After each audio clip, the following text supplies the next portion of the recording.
In the last moment of his life, he turned his fading flame into a huge fire that enveloped the world. I've never laughed more on that day. I've never cried more on that day. He was our captain, and he was a magnificent man. Hello and welcome to One Piece 101, the series that breaks down everyone and everything in the One Piece world. Today we are going to be exploring the man who conquered the Grand Line, hid the One Piece, and single-handedly began the Great Age of Piracy, the former Pirate King, Gol D. Roger.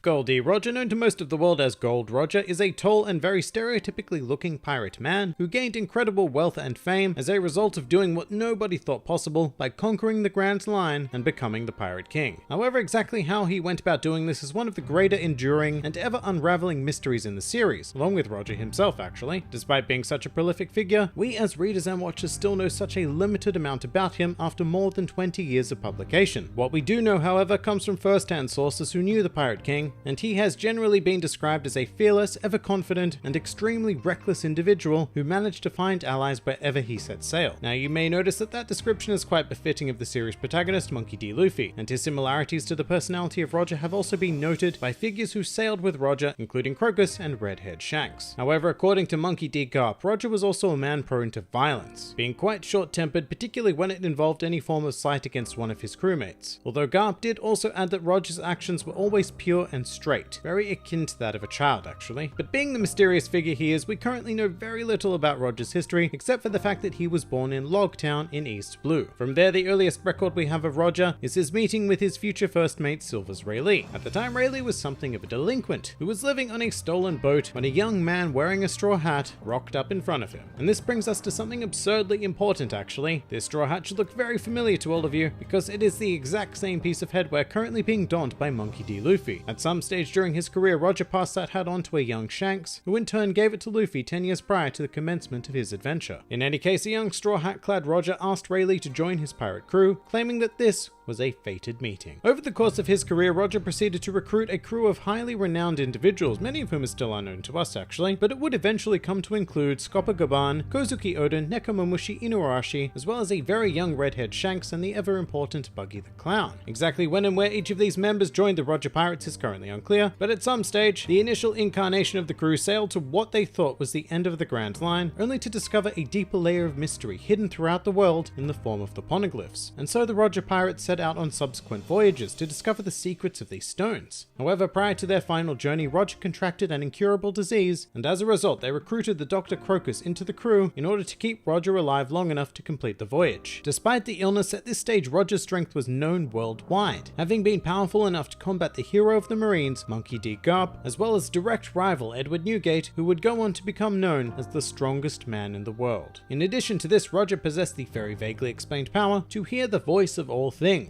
This allowed Roger to read or at least interpret poneglyphs, even though they were written in an unfamiliar ancient language. And furthermore, he was able to hear the voices of gargantuan creatures such as Sea Kings as well as Zunisha. Roger possessed one further attribute, and that was incredible luck. A perfect example of which was seen during the Ed War, when the Roger Pirates were up against the insurmountable fleet of Golden Lion Shiki. This war concluded with an unpredictable storm that, almost as if it were fated, wiped out half of Shiki's fleet. And fated it may have been, because Roger is one of the few figures in the world known to carry the ever mysterious middle initial D. However, even rarer than that, Roger appears to be one of the few people in the world who understood the true meaning of the Will of D. At some stage, the final journey of the Roger Pirates led them to the legendary hidden island of Raftel, and they became the first people in hundreds of years to set foot on the island. What happened on the island is currently unclear, but in the final year of his life, Roger had attained more wealth, power, and fame than anybody could comprehend, as well as became known as the Pirate King. Despite that, Roger's health was worsening, and in secrecy, he proceeded to disband the Roger Pirates. He then conducted something of a farewell tour, officially parting ways with longtime best friend Silvers Rayleigh, and even visited his old rival Whitebeard. This meeting displayed the mutual respect that they had for one another, as Roger even offered to tell Whitebeard the location of Raftel, as well as the mystery behind behind the will of D, although Whitebeard refused the former because he had no interest in visiting the hidden island. At yet another unknown point, Roger became romantically entwined with a lady by the name of Port-Gas D Rouge, and the two of them conceived a child prior to Roger handing himself over to the Marines. After surrendering himself, Roger was scheduled to be executed, and in his final days, Roger implored his one-time rival Garp to take care of his unborn child, who would grow up to be Port-Gas D Ace. Roger's birthplace of Logtown in East Blue was chosen as the venue for his execution. This show had been planned by the world government in order to set an example to others and dissuade them from taking up piracy. The idea being that if even the Pirate King could be caught and dealt justice, then nobody would be able to escape their own incoming justice. Unfortunately for the world government, this spectacle backfired heavily, and just before his execution, Roger uttered what are probably the most famous words in the entire series. "My treasure? Why, it's right where I left it. It's yours if you can find it, but you'll have to search the whole world." These words acted as the spark of the great age of pirates, inspiring countless individuals to take to the sea and pursue the dream of finding Roger's legendary hidden treasure, the One Piece, and taking the mantle of Pirate King for themselves. Thus, in death, Roger left a legacy far more powerful than any of his living achievements. And when one of those achievements includes becoming the Pirate King, then that is one truly astonishing accomplishment.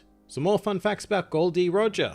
While Roger's execution is one of the most memorable images in the entire series, exactly how the execution was performed is subject to interpretation. In the anime, Roger is seen being impaled through the heart by 2 spears, however the manga never actually shows or states how he was rendered dead. Although it should be noted that in the Viz manga translation, it is stated that Roger was decapitated, while in the 4Kids dub, he was said to be hung from the gallows. Despite being such an epic figure in the story, Roger has traditionally been a rather unpopular character, at least with Japanese fans, as he was ranked 83rd in the 4th popularity poll and didn't place at all in the 5th poll, although in the 6th poll, Roger's popularity has improved significantly, with him securing the 39th place position. Roger's final legacy is hypothesized to be based on the final moments of real-life pirate Olivier Levasseur, who is known for allegedly hiding one of the biggest treasures in pirate history and who tossed a cryptogram into the crowd prior to his own execution. To this day, this alleged treasure has yet to be found. Another potential inspiration of Roger can be found in the pirate Henry Every, who at one point became the richest pirate in the world and was even dubbed the King of the Pirates. And finally, a truly useless fact. In One Piece Green, it was revealed that Roger's moustache was originally intended to be nose hair. And that pretty much does it for Gol D. Roger. If you enjoyed this video and the content this channel produces in general, then please do consider donating to the Grand Line Review Patreon, because the support of all of you amazing people is what continues to make this channel possible. Also, please do check out my Teespring store if you're interested in shirts, hoodies, and other miscellaneous items, with the proceeds also going to directly support the channel. And if you'd like to join the fun at any time, then please do head over to my Discord server, where a wide array of shenaniganry takes place on a daily basis. And finally, please do comment with who, what, or where you'd like to see featured in the next One Piece 101.